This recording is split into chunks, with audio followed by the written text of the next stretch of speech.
a while to get started, but once I do, just tell me to pump on the brakes. And if you have any questions as we go along, please don't hesitate. For those that don't know who I am, I guess I'll give my government name. Well, let me back up. You are recording, so go ahead and stop the recording right there, please. Okay. So, I did forget that you were recording for. We are now recording. All right. Good morning. Good afternoon to you, ladies and gentlemen. My name is Alonzo Tutton. I'll give you a brief history and then we'll get started this afternoon. If anyone has any questions during the presentation, please, by all means, just raise your hand, pump the brakes, stop, and just let me know if you have any questions or comments or any interjections, and we'll pause right there because I don't want to leave anyone. The best thing about it is this is a plane and it's about to take off. But the good thing is whether you're in the VIP section or you're sitting in the back in the coach, we all take off and land at the same time. I have been on this journey for over 20 years now, and specifically working with HUD for the last 15 years. And for a majority of those years, I served on the board of commissioners. I was the chairman for 4.5, almost 5 years. And a lot of things that I learned along the path. I have kind of subtitled this Seizing the Land. There are so many codes that are out there that we are unaware of that pertain to us. And this will help us to, once you identify with who you are, it will help you to retain what is rightfully yours and then excel from there. So with that, we'll go ahead and get into the presentation, and we'll start with the first link of the beginnings. I will give you a brief history of HUD and how it came into being.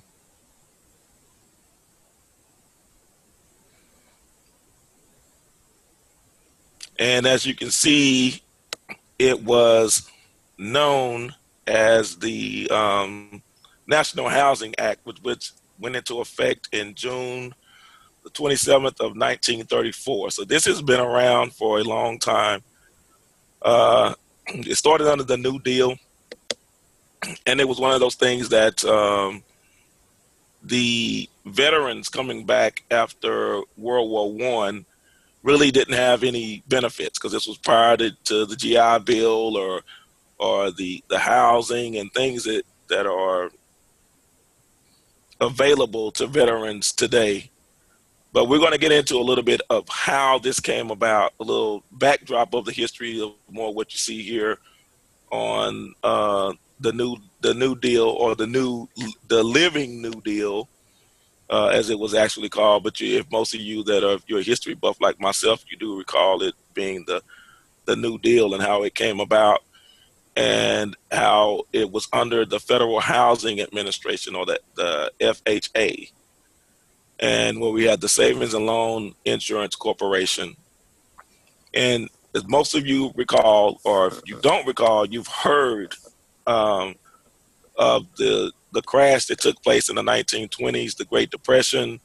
And so out of this, they started noticing that housing, the value of the housing began to decline, and the housing stock began to decline. So part of Franklin Delano Roosevelt's campaign was that he was going to get America back on track, and it was going to bring out the greatness in America. Sounds kind of familiar with where we are today. It's amazing how history repeats itself. And again, 1932 is when this kicked off, because this was part of his presidential campaign. And it was two things that they wanted to do. They wanted to make sure that the houses in the suburbs were up to par and that it was affordable for those that were living in the suburbs. Now, let me give you the backdrop of what really took place. If you recall, under the Reconstruction Act under President Andrew Johnson, not Andrew Jackson, but Andrew Johnson, the one that took office right after the assassination of President Abraham Lincoln.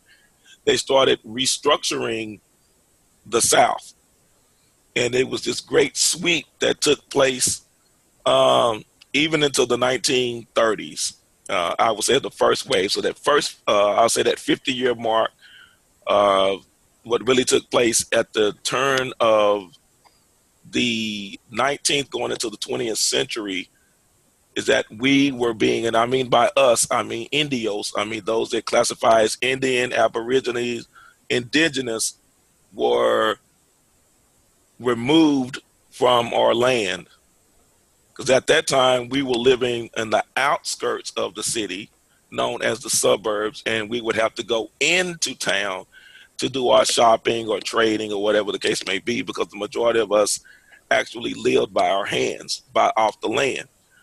We were farmers. And so with that forced us to go into the city. And with that, you have what is called white flight. As we come in, they go out. So as they were going out into the suburbs and they realized that the housing was subpar or no hard housing at all, this is why the National Housing Act came in, because the veterans that were coming back after World War One and the widows were saying, hey, what about us? You're taking care of everyone else. Take care of us and our children. We served this country. We served this country well. So make sure you take care of us. Meanwhile, we started moving into the cities until their dilapidated housing and their dilapidated buildings. But I wanted to give you a backdrop on how this all began. So what was known then as the Federal Housing Administration, and we're going to talk of how it morphed into being HUD. So I guess we can go to the next link, Brother Thomas, if you don't mind.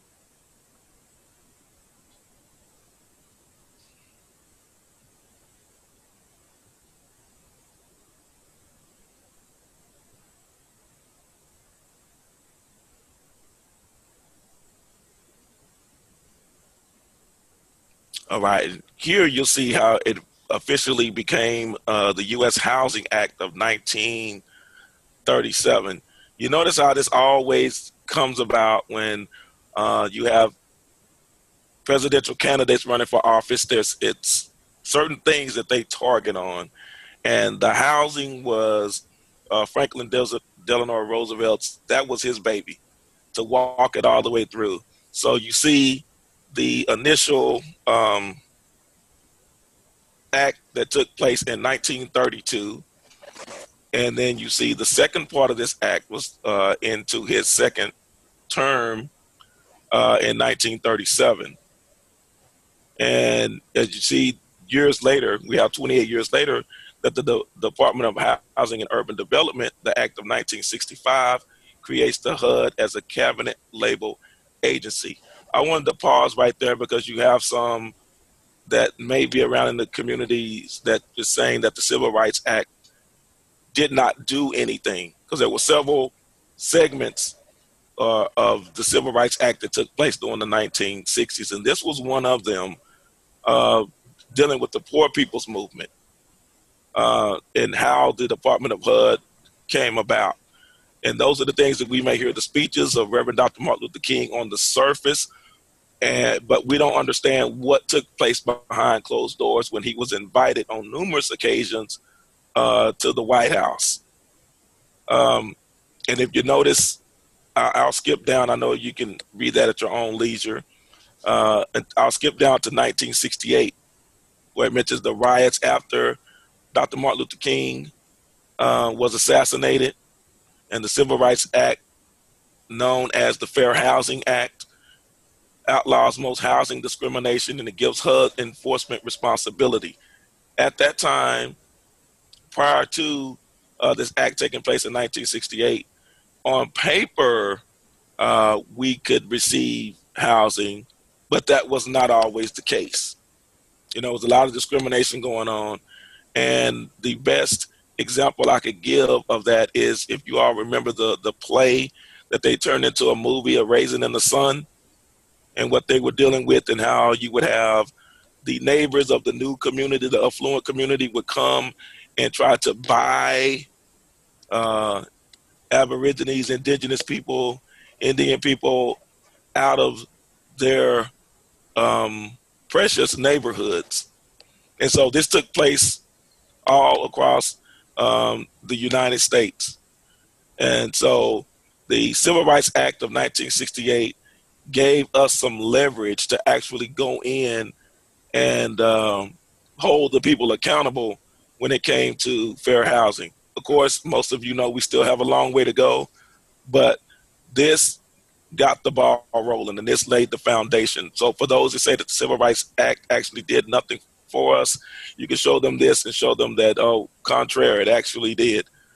And as you see under this same Housing Act, that it formed the Government National Mortgage Association, known as Ginnie Mae, and we'll get into Fannie Mae a little bit later, probably in another presentation, to expand the availability of mortgage funds for moderate income families using government guaranteed mortgage backed securities. Now, I want you to focus on certain terminology that you'll hear throughout this presentation. You will hear low to moderate income. I'm going to pause right there, and I want you to think about what low to moderate income means to you, and what picture do you draw when you hear that phrase, low to moderate income. And if you're not aware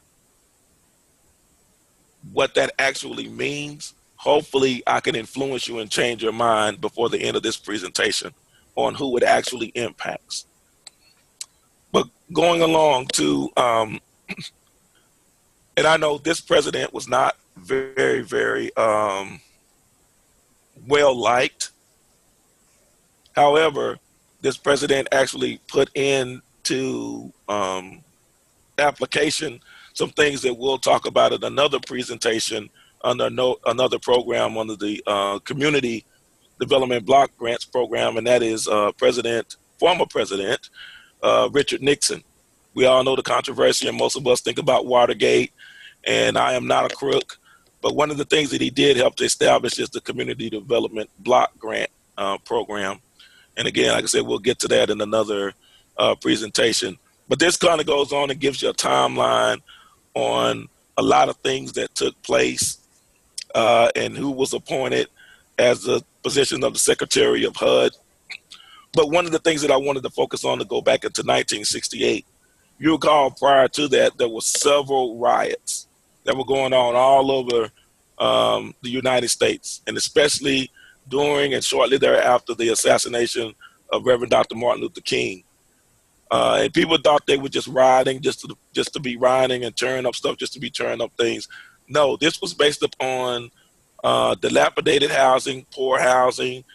The buildings were in shambles. You had absentee landlords. So this was in retaliation of that. It was more than just people rioting and didn't know how to act, but this is kind of, I'm giving you a backdrop as to why these riots took place.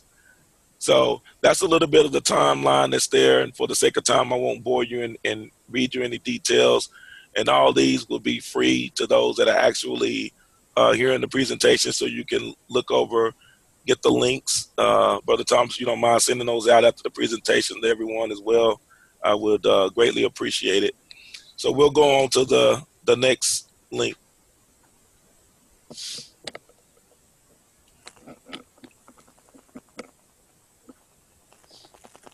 And while he's doing that, y'all are probably wondering why we're going through this history lesson before we get to the meat of the matter.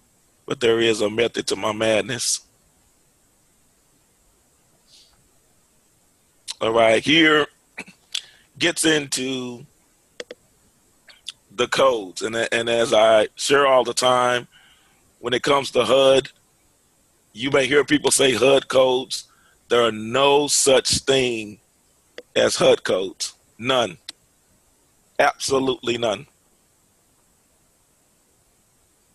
They are PIH codes, public and Indian housing codes. I'm going to say that again for those that may have been asleep. They are public and Indian housing codes.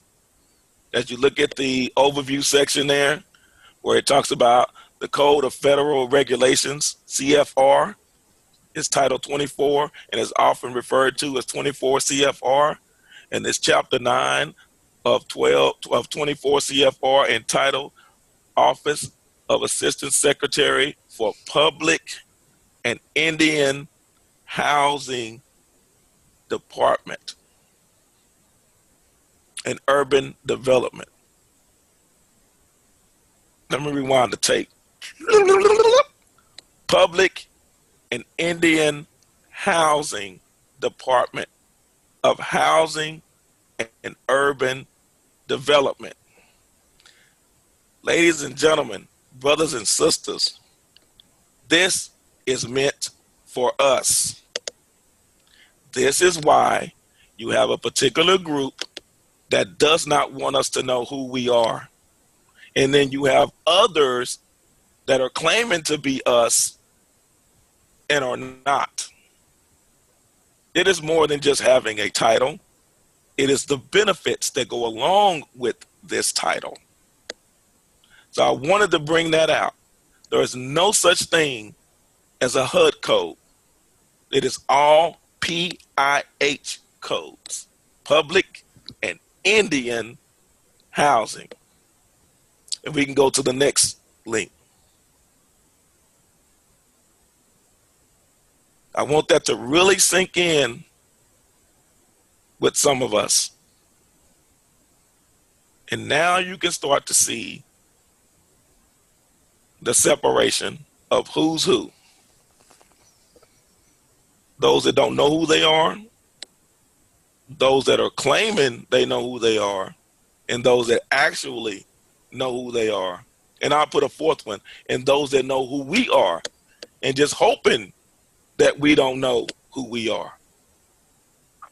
But it explains the role of the Office of Public and Indian Housing is to ensure safe, decent, and affordable housing, create opportunities for residents, self-sufficiency, and economic independence, and assure fiscal integrity by all program participants. Now we're going to get into the meat of the matter, that some think that you have to be a recipient of public housing or what they call the choice program, which are your vouchers, or better known as Section 8.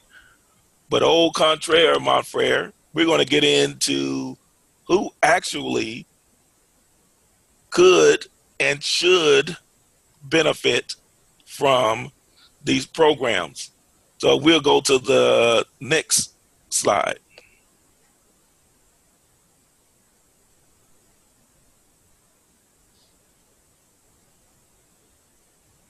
This is getting into the grants.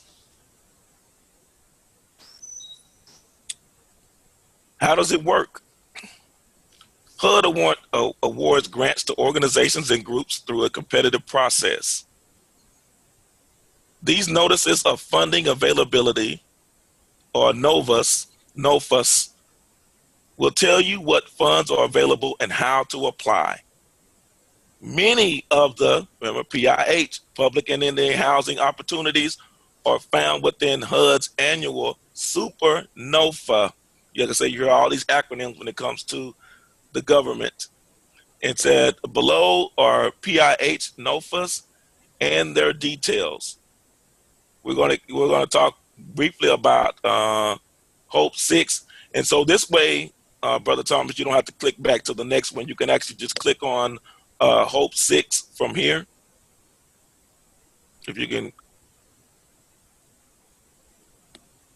and getting into what is Hope 6 and how it works.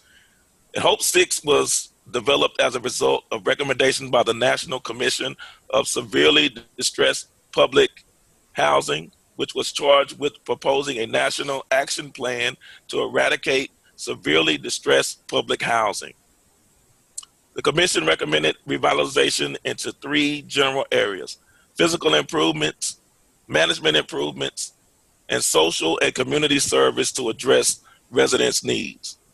Now, this is something that I know personally about because I participated in helping a local housing authority here in the state of Texas because the all of the units we had several units, and I'll put it this way: a unit is what you would equate in the regular market as an apartment.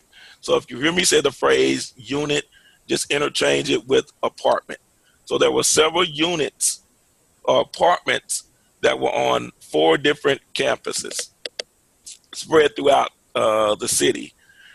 And at that time, they were built in the 1950s, late 60s, or early 60s.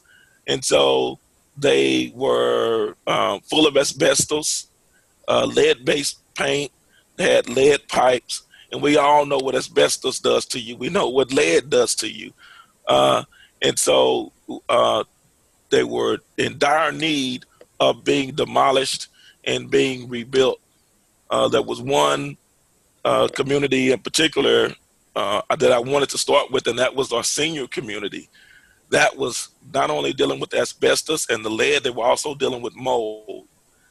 And, once mold gets into your body, it is difficult to get out if you can get it out, and can lead to severe health problems and up to and including death.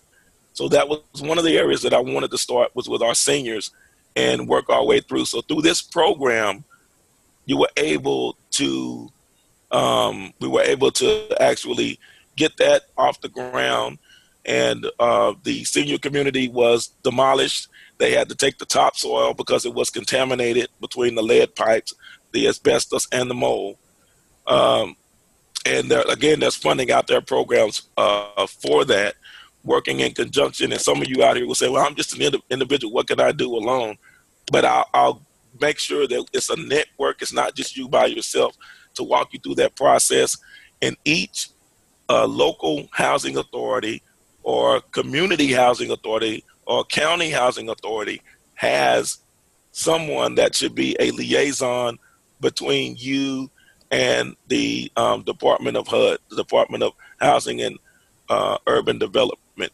But those are the different types that we were mentioning on the Hope 6, to where you have the demolition, the revitalization, Main Street, the planning, and grant administration.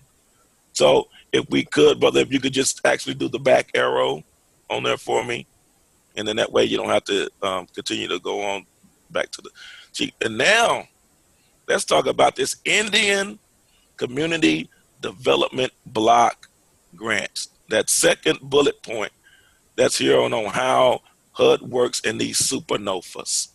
So we can, if you'll click on that for me.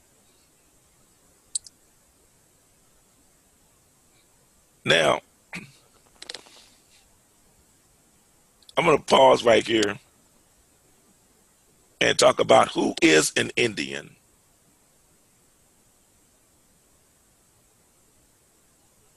Not what you have seen on TV with the Lone Ranger, not those that you think are Indians today. Do some research if you haven't. That's for those that will probably listen to this presentation a little later. Find out why some people are so dead set to prove that you are not an Indian, that you are not tied to this land.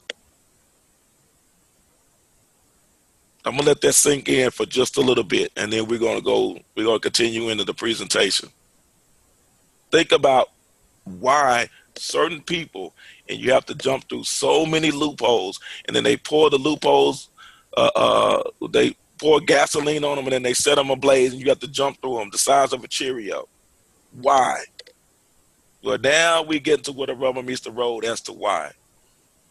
What is the Indian Community Development Block Grant Program? It provides eligible grantees with direct grants for use in developing viable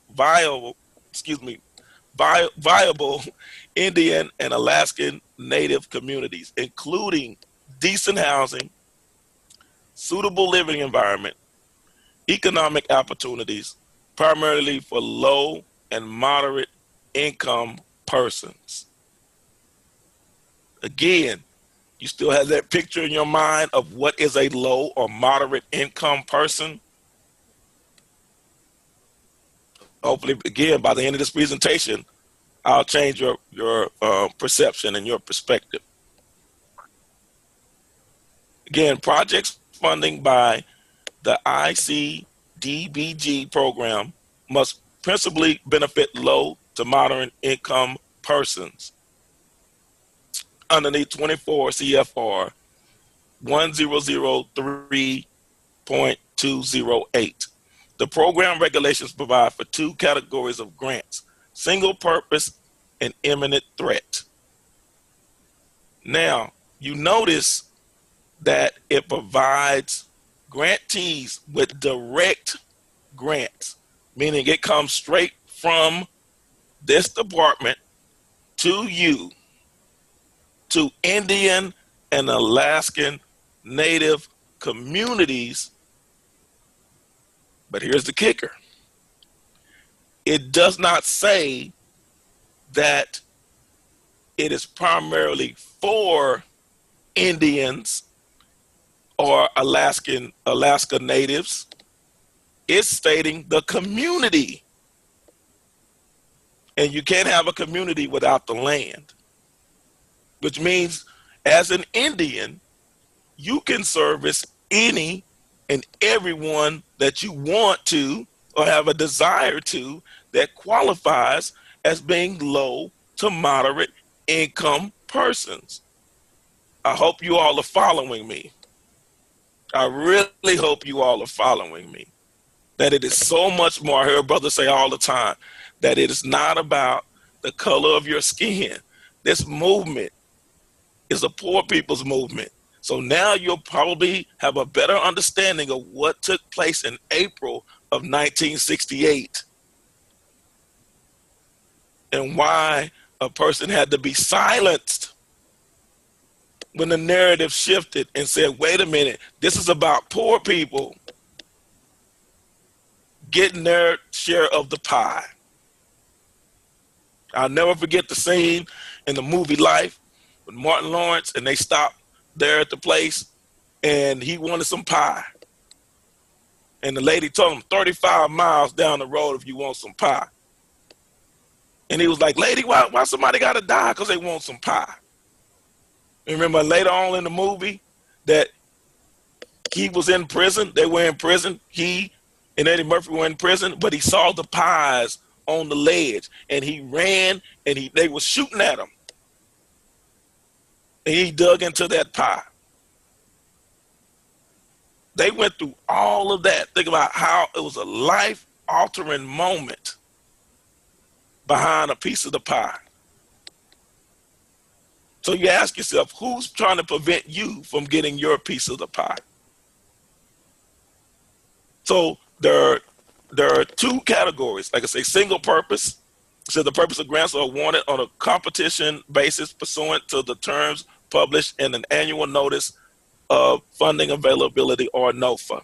And most of you trying to find out or asking, well, how do I find out? How do I get those notifications? I'm glad you asked because I think the same way as you. I'm not only here as presenting, I'm also a Jedi Master. I can read your mind. The second is the imminent threat grants. It says the Secretary of HUD may set aside 5% of each year's allocation for the non-competitive, first come, first serve basis. I don't think you heard me when I said that. These are non-competitive. You're first in the line to sign up. You're first in the line to get the money. Why are we not in line for this? We're in line for the new Apple products to come out. Oh, they got the iPhone 25. I'm going to spend the night. But no one's in line for these grants. And you know, a grant is something that you don't have to pay back. I'm going to say that again. A grant is something that you do not have to pay back. 5% of each year's allocation for the non-competitive first come, first served funding of grants to eliminate or lessen the problems which pose an imminent threat to public health or safety of tribal residents. I hear that all the time from a sister that says that we're tribal. See, words are important. And you know, in school we used to have it was a subject called spelling. They don't do that anymore, but it was called spelling. And there's a reason. But most people, you know, words cast spells, and most people think in a negative connotation. But flip it, spells are also positive. Remember the Wizard of Oz? You had the Wicked Witch of the West, but then you had the Good Witch. See, these are the discussions that we need to be having. Again, it says, who is eligible? Eligible applicants for assistance include any Indian tribe, band, group, or nation, including Alaska Indians, Aleut, and Eskimos, or Alaskan Native village, which has established a relationship to the federal government as defined in the program regulations. In certain instances, tribal organizations may be eligible to apply. Now, I know there are some that are teaching that we should disconnect and go out there on your own and be rogue. Have at it. I wish you well. But there are ways for you to get what you need and be able to exceed those needs right here. I'm not making this up. This is on HUD.gov. Don't take it from me. You can read it for yourself. And again, ask yourself, why are there certain groups and certain people preventing us from knowing us? It's easy to be classified in a certain category on a census, and you don't connect to any land. They have you looking overseas for land, and the land that belongs to you is the land that's right under your feet. Again, these programs can provide funding for recipients in the following categories: housing, is in the rehabilitation, land acquisition. I'll let that sink in. To support new housing construction under limited circumstances, new housing construction, community facilities, infrastructure construction. Look at that, look at that. IG roads, e.g. roads, water, and sewer facilities, and single or multi-purpose community buildings. I'm not making that up. I couldn't dream this up in my best dreams. Not only do these grants provide you the housing, but it provides you the infrastructure to connect you with sewer and water. And people don't think about all this stuff that's underground until you can't flush your toilet, until you can't wash your face. Now, things that this is I am so excited that there is a group that's actually waking up and wanting to find out who they are. And after they find out who they are, they say, where do we go from here? Well, here's where we go from here. You go and seize the land. The next one, economic development. Wide variety of commercial, industrial, agricultural projects, which may be recipient owned and operated, or which may be owned and or operated by a third party. Uh-oh. This is where your casinos come in. They're not owned. We remember the one that's in the office right now. He says, they don't look like Indians to me, and they don't look like Indians to you, and they don't look like Indians to Indians. Because he wanted to open a casino. It said which may be owned and or operated by a third party. I'm not too far from Choctaw and Windstar. Those known as Indians don't run and own those casinos. They don't run them. They don't own them. Something to think about. Brother Thompson, you could go back to the next link. I wanted to check and make sure, does anyone have any questions in the group? I'm unable to see the chat, and I didn't want to, I wanted to make sure if anyone had a question that I did not leave it out. No one's hands are up as of right now, so. All right, well, we'll keep rocking and rolling along.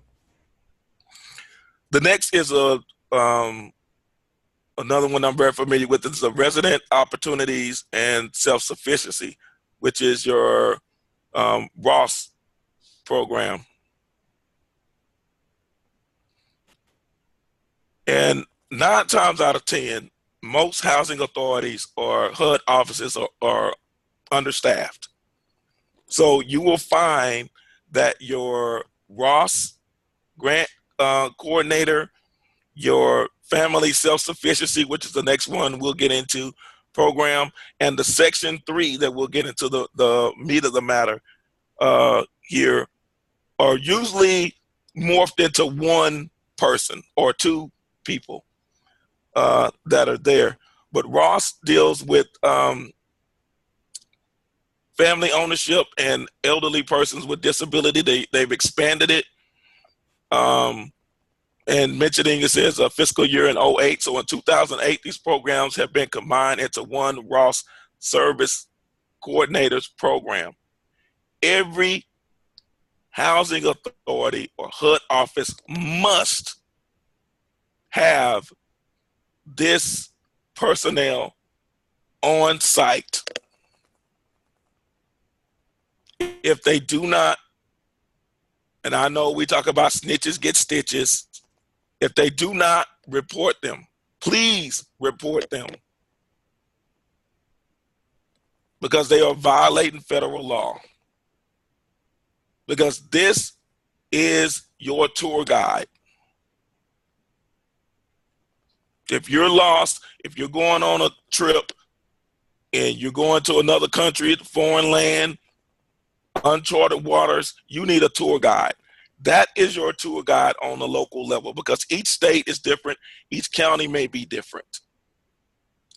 So these are the eligible applicants for those that are a part of the Ross program. It's your public housing authorities, or you'll see PHA, your tribes.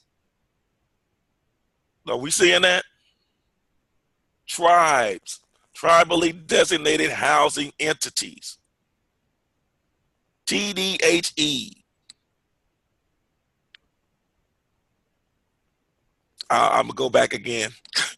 Tribes, tribally designated housing entities. Tribal. Resident associations, RA, such as Resident Management Corporation, Resident Council, and immediate residents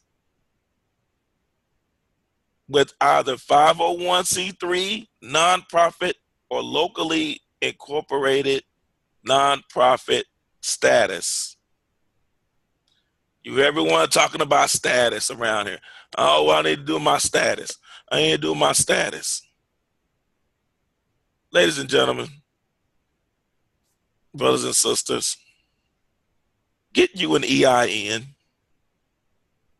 If you don't know, we have people that are on board that can get you through this process. And as informed in at the end, the Elderly and Disabled Services Coordinator Program, and that gets into helping our elderly and disabled in our communities as well.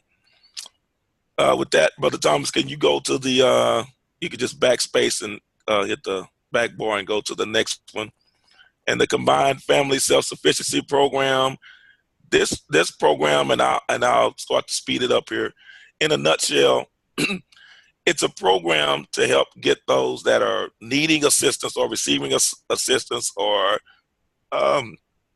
supplemental housing or supplemental health assistance or whatever it may be that they need from different agencies, various agencies in their community, that it helps them get them from there to self-sufficiency, whether it's from public housing to the choice program, which is your Section 8, it's based upon income, to independent and home ownership. Or if you choose not to own a home, but at least able to rent and take care of yourself, this also goes into additional training, schooling you may need, and all of this is coordinated through your Texas, well, I'll say Texas, I'm here in Texas, your Texas Workforce Commission or your local state-run, county-run workforce commission. They work in conjunction. So it's job placement programs, funding out there for babysitters, if you need that. There are even programs involved in this that if you have a young one that's about to graduate, they will cover the expense of your cap and gown and invitations, your whole package, graduation package. So there are things out there that most of us aren't privy to, and because we just don't know. And so we say that nothing is out there for us and we have to do things. I'm just a firm believer. Now, you can take this program however you wish. I just believe in not reinventing the wheel. Why go out and reinvent the wheel when the wheel's already been invented? Why spend all of that time of your life trying to do something that's already been done? Just take advantage of it and use those benefits and share with someone else that may not know once you have come out of that situation. So thank you, Brother Thomas. We'll go back and we'll click on the next link from the list there on the of the presentation links that I sent you.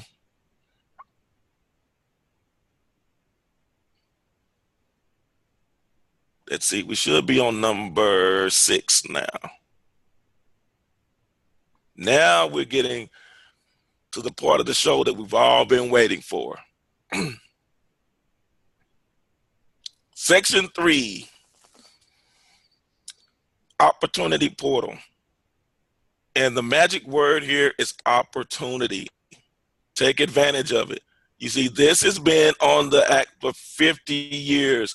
Brother Thomas, can you go back to that second slide on there? Again, don't take my word for it. 50 years of promoting economic opportunities. Section 3 of the HUD Act of what year? 1968. Civil Rights Act of 1968. Don't let anyone fool you and tell you that the Civil Rights Act did nothing. We didn't read the fine print. Don't let anyone tell you that Reverend Dr. Martin Luther King didn't do anything for us except march and get our feet sore and get bunions on our toes. They didn't read the fine print. I'm sorry, I'm off my soapbox. You can scroll down now, Brother Thomas. I appreciate it. I just wanted to put that out there for those that had any doubts. Any doubts. Now, Section 3 program, because I know most of us, we hear about public housing and we hear about the voucher program, which is Section 8. But very rarely, if any, do you ever hear mention Section 3. And we're going to talk about the opportunities and who qualifies for Section 3. Section 3 program requires that participants of certain HUD financial assistance, to the greatest extent possible, provide training, employment, contracting, and other economic opportunities to low and very low income persons, especially recipients of government assisted housing, and to the businesses that provide economic opportunities to low and very low income persons. So now you're going to get to how do I as a business, how do I as an individual qualify, and how as I as a business, how do I qualify? Now, with this portal, it breaks it down into certain sections. And before we get to that portal, well, I'll go to the portal and then we'll come back to that. On the portal, opportunity portal, said it is needed to help HUD, intended to help HUD grantees and Section 3 businesses meet their Section 3 obligations for employment and contracting. The site is to be used by either Section 3 residents or employees. Section 3 residents must use the site to search for jobs and post their profile employment history. For companies search, employers may use the site for posting job contact opportunities or search for residents to fill positions. Now, what I like to do is if we could click on the guidelines for resident underneath the opportunity portal there. Should be that first, yes sir, right there. Thank you.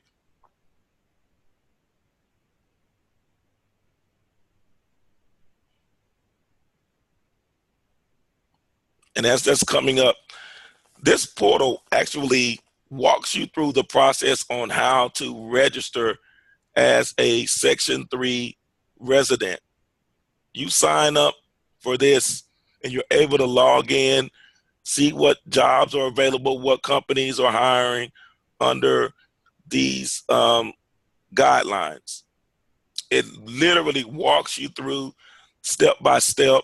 They also have how to walk you through step by step on the YouTube as well. So you can go to YouTube and you can sit there and listen and watch if you're not wanting to read and walk through the process, but then you can literally watch them and hear them walk you through the process as you're completing it.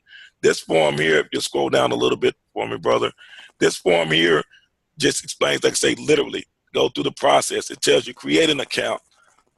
Click the sign in button, step by step by step by step. Not hard at all. Not hard at all. Just creating your ID. So that portal there, and we will definitely make sure that you receive that link to create your portal as a resident, and we can go back now, brother.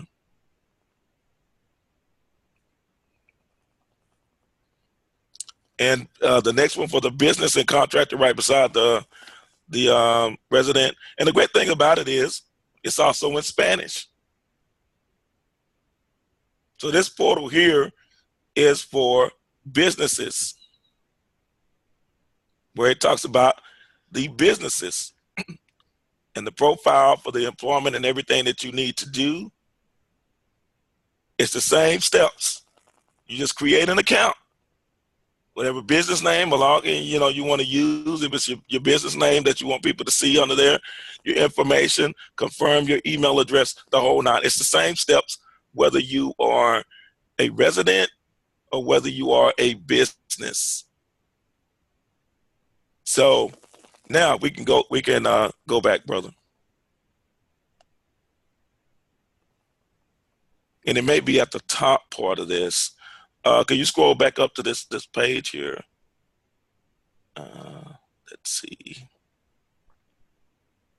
Yes, let's go to HUD's income limits.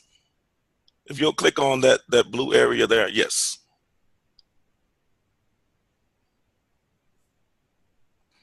And this will hopefully wake some people up as to who are these low to moderate income. Let's click on where it says, click here for fiscal year 2018 IL documentation.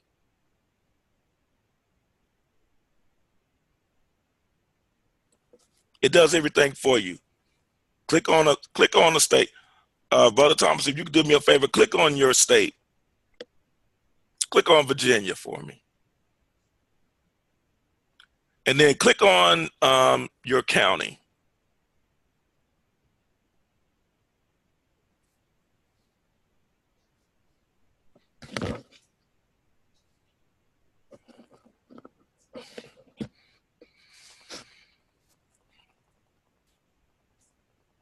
Okay.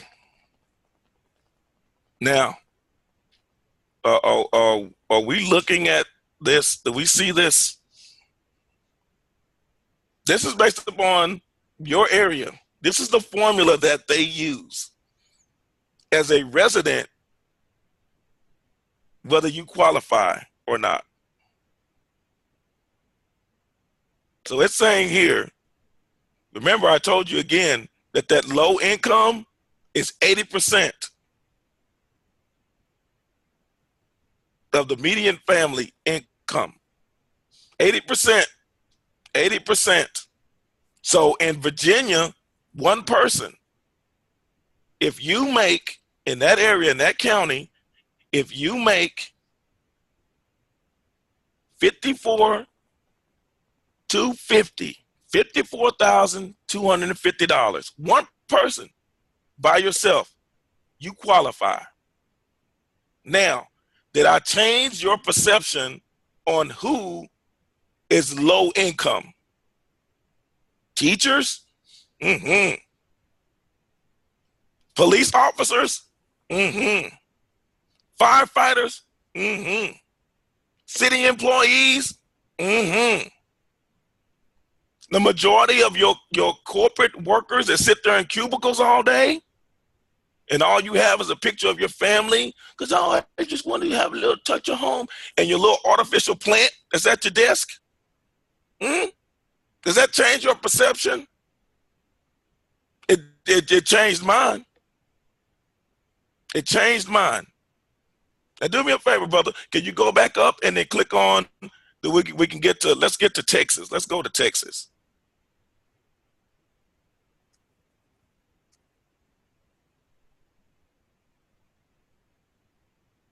And then let's go to Collin County. Let's do Collin County. Let's see what shows up in Collin County.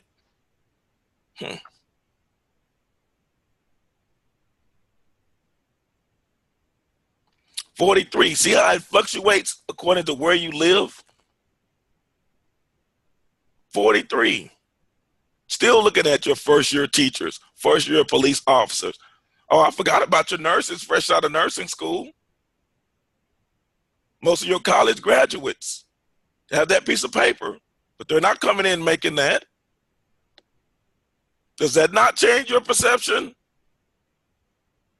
So you have people walking around here thumbing their nose at those poor people, not realizing they're in the same category.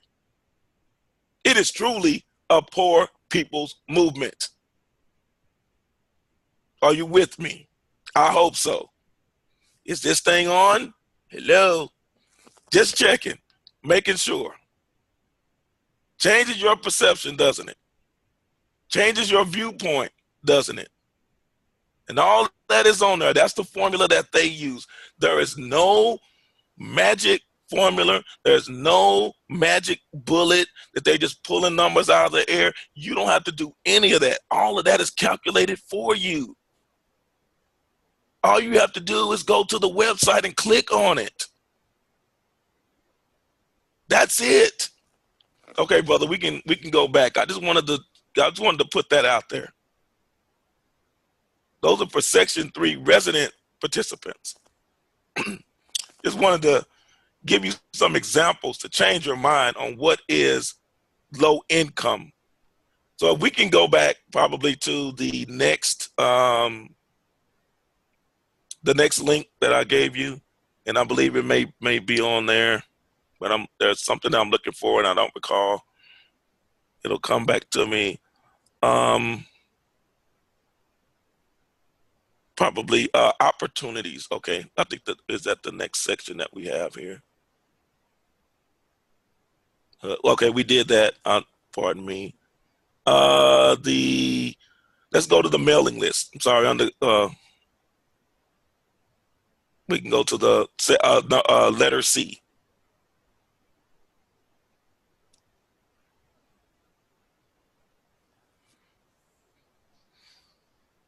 Real simple. All you do is plug in your email address and click OK. And you start to receive the updates on any changes. And they'll send you an email to confirm. Thank you, Brother Thomas, for being the guinea pig. And it'll take you there, and on the email, it'll put you on the list. You will be on the HUD mailing list. It's that simple. Doesn't take a PhD, master's degree, none of that. That's it. You're a part of the mailing list. And also, it makes you eligible to receive the virtual presentations that they give. And if you're not able to catch it at that time, they make it available. They make the link available 24 hours so you can watch it at your own leisure. See how wonderful that is? Now, brother, we can go to the next link.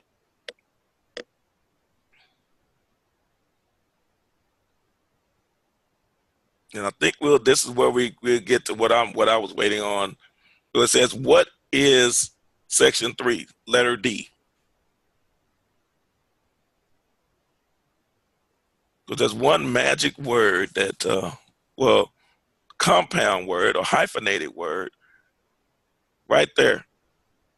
I want you all to follow along with me where it says, what is Section 3 business registry?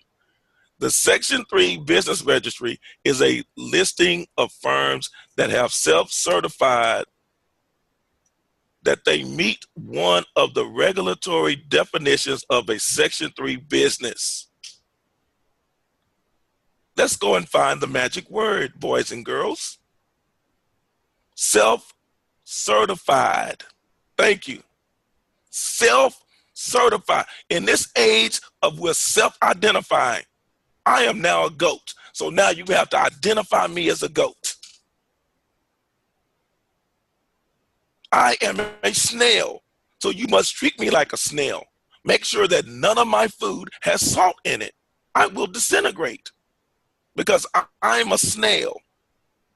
See? Self-certified. Who certifies you?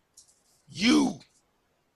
No outside entity is telling you, hey, you have to do this and this and this to be certified. You do it yourself. Keep the highlight on that. I'll keep going. Just keep the highlight on it because I want those that are watching this to really get it. Self-certified.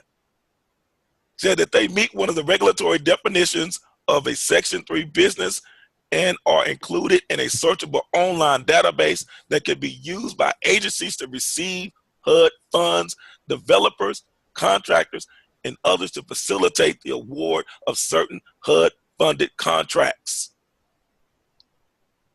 The database can also be used by Section 3 residents to identify businesses that may have HUD-funded employment opportunities.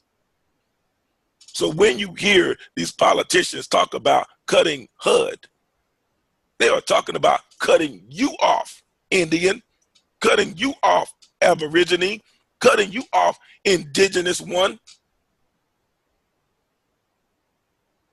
So you got to know the codes. That's why you have people that know that they have not one drop of Indian blood in them. I am 1/16th Cherokee. Therefore, I qualify. See, it's deeper than just saying, I'm going to go to a powwow and hey, hey. They know about this, which is why you see these big corporations getting all of these contracts. And then how they further qualify, they subcontract. You have a different company that's bringing in the pipes for the plumbing, a different company that's doing your electrical wiring, a different company that's pouring the concrete, a different company that's bringing in the 2x4s and 4x4s and plywood. See that? Self-certified. Who certified you? I did. Self-certified. Self-identity. But if you don't know who you are, how can you possibly know where you're going? This is why I take the stance that I do, ladies and gentlemen, because I know who I am and I want others to know who they are and the benefits that go along with it. Stop labeling yourself a color. Why do you think they kept changing the label of who we are? Because you're not self-certified.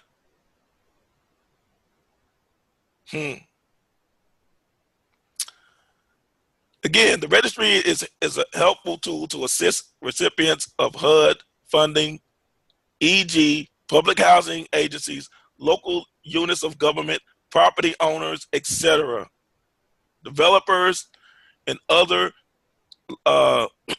locate Section 3 businesses within their community. It also enables HUD grantees to meet their Section 3 obligations by reducing some of the burden associated with locating eligible businesses. In case y'all missed this, it says property owners, developers, pardon me, these agencies, you just have to be in close proximity.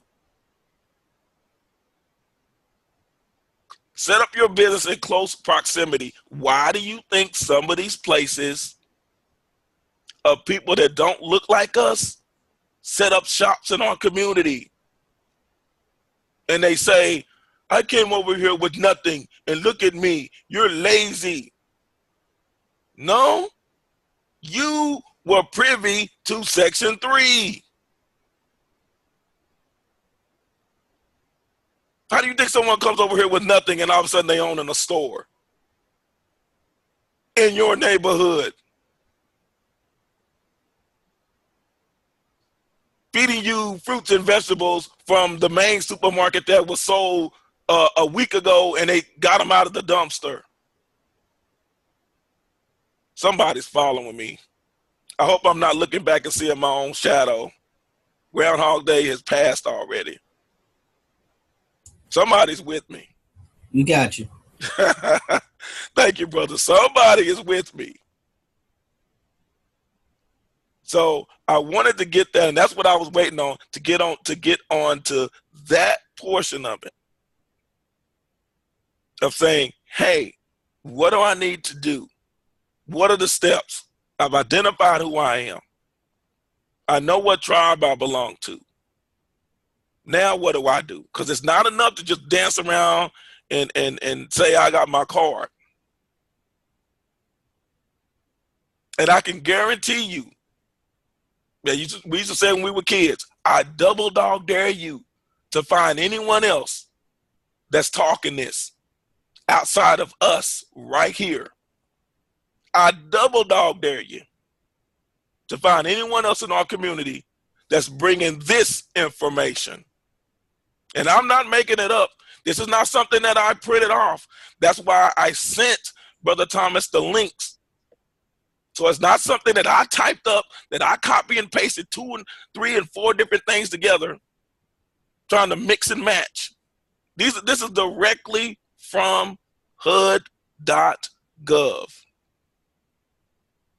Right in front of our faces. But you know what they always say? You want to hide something from us? Put it in a book. And my goal is, and my job is, and responsibility is to have you to cut through the fat and get to the meat of the matter. Because some of us may not have the time to look through all this stuff, and some people may not even know where to start looking. And that's why I said not to brag on what I do or what I have done, but I have skins on the wall. I've done this. There's no way that I could have been Commissioner of the Year for the whole state of Texas, and Texas is a big state, and then to turn around and get awarded Commissioner of the Year for the whole Southwest region, which includes 8 states. I've been there and I've done that, and I've walked people through it. And the next time we get together, I'll go live and you can see some of the projects using this funding, and I'll get some on here that can actually give testimonials to it works if you put in the sweat equity. It's one thing that if you fill your car full of gas and you leave the car in park and you're just revving the gas, you'll run out of gas, but where have you gone? And this is what we have been doing for decades. They changed the game. We're still playing checkers and they play chess. This is why we own less land today than we did in 1910.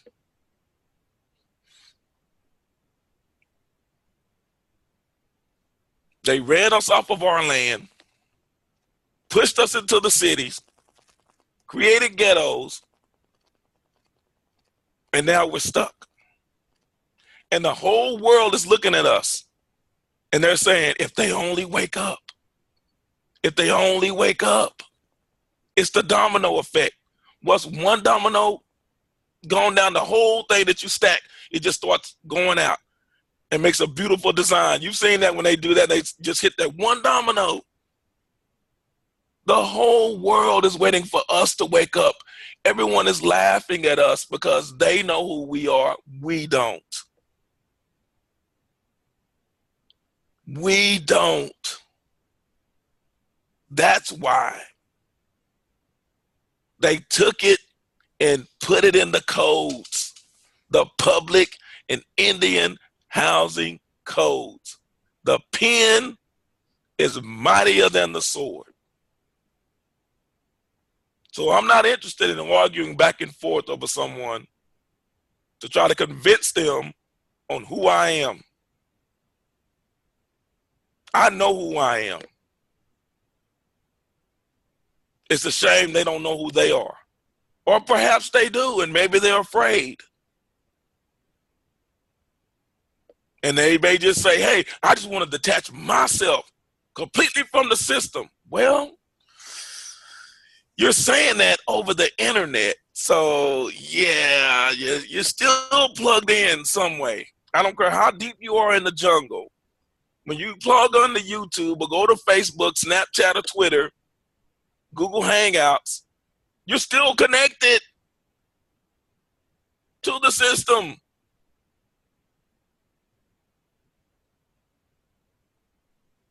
So with that, brother, I just wanted to bring that out, and we can go to the next link. Like I say, every now and then I get on my soapbox. You just unmute yourself and say, "Hey, brother, you're getting off track here." But we touched on we've actually done income limits already. So now this is just it in a summary here. We've talked about the history. I've given you the timeline, and that there are no HUD codes. Don't let the smooth taste fool you, like Billy D. Williams used to say back in the day, promoting a particular malt liquor beverage. There are public and Indian housing codes. Let's start talking using these codes, because then they'll look around and be like, "Uh-oh, they're on to us." As long as we're out on the outside picketing, like, "No, it's not fair. It's not fair. And we want fair housing, and it's not fair." Reverend Dr. Martin Luther King knew it was more than that. And there were people that called him a sellout because he went to the White House. He wasn't going to the White House to get served dinner. He was going to the White House to get his paycheck. Do we all remember that speech? He was coming to get the check. I may not get there with you. Been to the mountaintop, and he saw the other side. This is your check. Are you going to cash it? Or are they going to keep putting it back into the pot like a lottery? I'm gonna get that check. Let's go. With that, I'm going to open it up because I know you all can see actually what we've covered today. I'm going to open it up. I'm going to mute my mic to see if anyone has any questions. I thank you, Brother Thomas, for going along here and clicking on the links. And I know it's something that, like I say, I'm like that old Ford truck. I took off and you stayed right there with me. So I'll yield my mic, and I want to make sure that I give everyone an opportunity. If they have any questions or comments, they can please share at this time.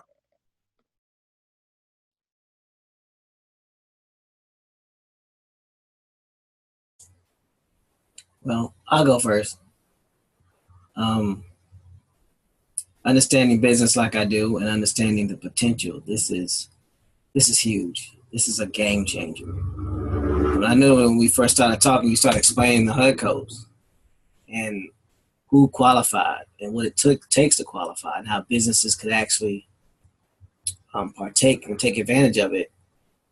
You really don't have to be an Indian to even take advantage of this. You can get started with this while you're still doing your genealogy.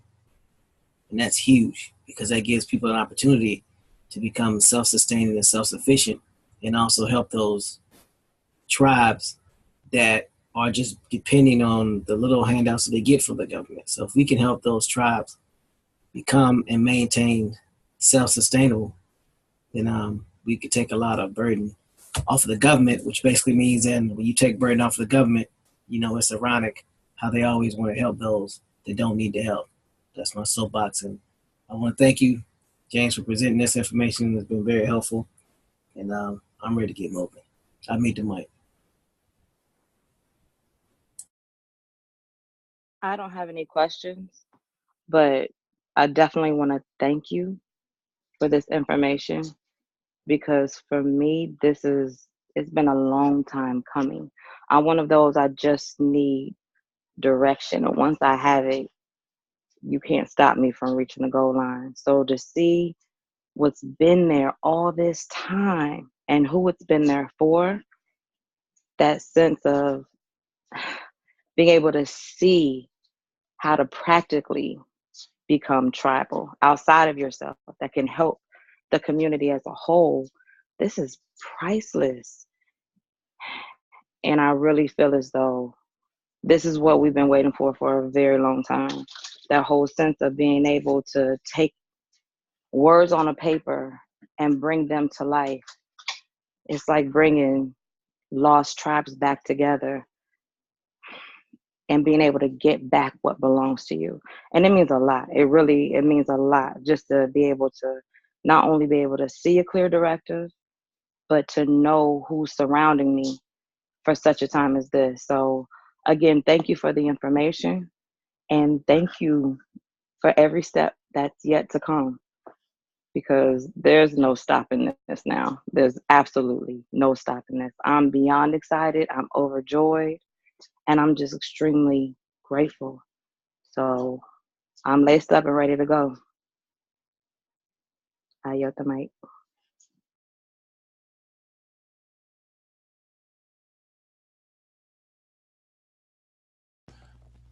Just want to say it's very humbling for the opportunity to even be asked to do this. Um, it's just overwhelming because the opportunities have been there, and I think about everyone that is 50 years and under, whatever living conditions you've been in, you didn't have to. 1968, we just didn't know. And like I said, the Indians that are on reservations, they get handouts because they're asking for a government entity to quote unquote help. And that government entity is like, sure, I'll give you crumbs from your own table. That's the crazy part. They're giving crumbs, but it's the Indians' table. This is what's been going on right here, as it was placed in the chat, right under our noses, and had no clue, absolutely no clue. So when others say, well, I don't think we should be doing this on Dr. Martin Luther King Day, or we shouldn't be doing that, my goal is next year going forward, every year on Martin Luther King Day, I am going to give this information out. I'm going to give them the power pellet presentation so people will know what was set in place, and other people are taking advantage of it because it said you don't have to. It said and or.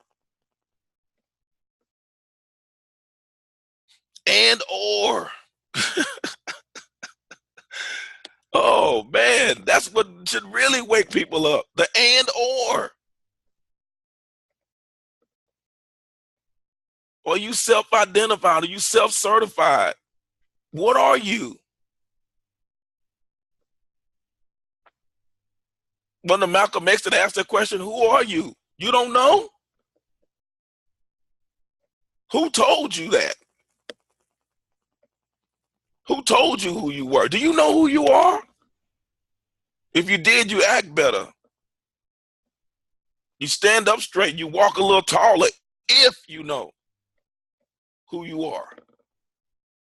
That's powerful. Powerful. Self-certified. And looking at those limits, you have an opportunity. And once you register on there and you know exactly what you're targeting in that pamphlet as well, and I wanted to put it out there, whatever type of business you're trying to do, to focus on that. If you need help, I'll walk you through the process on how to do it. But as most of you are witnessing today, you could take a fifth grader and let them loose on your computer, and they can do it themselves. It's that simple. Really that simple. It's not hard at all. Not at all. And that's why I said, how could I charge anyone for something? This is public information. It's out there. All I ask is you get the opportunity and you're able to take advantage of it. You see how it goes. Like I said, and I will walk everyone through the process. Let me know exactly what area you need help. Everyone in here has my contact information for those that may be listening later on. If you don't have Brother Thomas's information, I'm going to ask him if he'll come back to the mic here shortly and give out his contact information. And then that way, all bases are covered. So if you don't have my contact information, you at least have his contact information. Now, if you choose to go another route, that's fine. I'm not mad at you. You can do that, you know. But my deal is, again, why reinvent the wheel when the wheel is already there? Why sit out there and labor to pave a road and get pipes and infrastructure when literally, you can get the funding and someone else can pave your road? I hope y'all hear me. Oh, man. That's why I said, people keep talking about, oh, land, and I want to do PayPal, and let me do GoFundMe, and let me scam the people so I can go and get some land, and I'll go and buy a van, and I'm going to do this, and then, no. It's all right here. It's all right here. That's it. The land is about to be redeemed, the right of redemption. Remember, they wrote their names on the deeds and hid them underneath the stones. Hello. Connecting, and you notice they kept using the words tribe, Indian, tribal, tribally.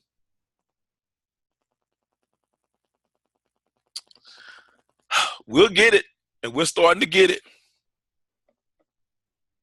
Say, for those who can say, hey, all this and my credit's jacked up and I can't do this and I can't do that, get you an EIN and then a DBA, doing business as. That EIN is your new Social Security card for your business, and you can go get a bank account. So when people keep talking about, that's it, duh, really means no HUD, duh. Duh is HUD. HUD is dud spelled backwards. Duh, HUD. Somebody's with me. That's all you do. Personal credit jacked up. That's okay. Get your business EIN, and they will recognize, because then they know that you know that they know that you know who you are and what you are doing. And you don't have to run these scams. You don't have to do it. My feathers are always up, and I don't have any hair. So we're going to figure it out. But enough of me and my soapbox. I'm going to ask Brother Thomas if he'd come back on and he'll give his information as well. That way you can reach out to him directly, and we will be more than happy to walk you through this process. I yield the mic. James, I want to really thank you. I appreciate you for everything you've done. My personal contact number is 703-829-7277. My business line extension is extension 101. You can always text me at that number. So 703-829-7277. If you want to reach my business line, is extension 101, or you can text me at that number. My email address is tmhglobal@gmail.com. Again, that's tmhglobal@gmail.com. These are the 5. If you can't find me that way, just Google TMH Global International, and my information should be easy to pull up. And my name is Thomas E. Harrelson Jr. So, if you need anything, if there's anything I can do to help, just reach out.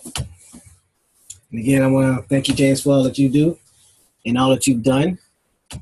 And unless there's anyone that wants to say something while we're still recording, I'll give a few seconds, and if not, then I'll go ahead and end this recording so I can send it to everybody along with the links that James had put in the email. That way everybody will have it and they'll be able to do what they need to do with it. All right. With that being said, I'm going to mute myself and end the recording.